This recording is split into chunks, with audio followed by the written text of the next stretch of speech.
Let's have some more fun with text mode video games. This time I wrote a solitaire card game called Memory, or sometimes known as Concentration. I wrote it in C to cross-compile on Windows, Mac, Linux, and as shown here, the Color Computer 3. This is the first time I've utilized the 80x24 text mode on the Coco 3, but I'm really liking it because it's a one-to-one mapping between the Coco's text screen and other OSs. Well, almost. The default size for a console on other systems is typically 80x25, but that's not a huge deal because if you consider the default size on a Coco is 32x16. So 80x24, pretty good mapping. I'm using PD cursors to control the text in Windows, cursors on Linux and Mac, and I wrote some custom routines to work with the 80-column text mode on the Color Computer 3.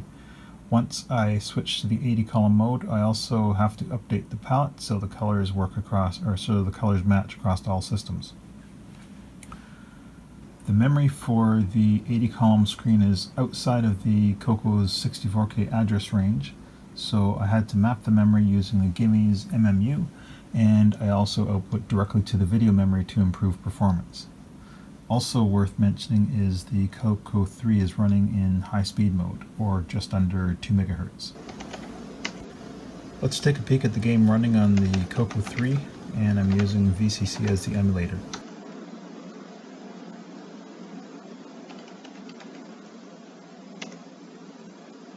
The way you play is select a card using the arrow keys and enter to flip the card.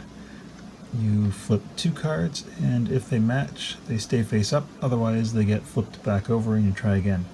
You keep going until you flipped all the cards over, and the score is based on how many turns you take flipping over cards, and a lower score is better.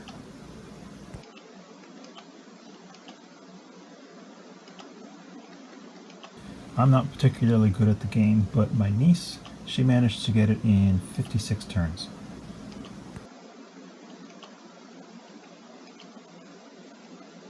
If you liked it, let me know, and you'll find a link to the source in the description.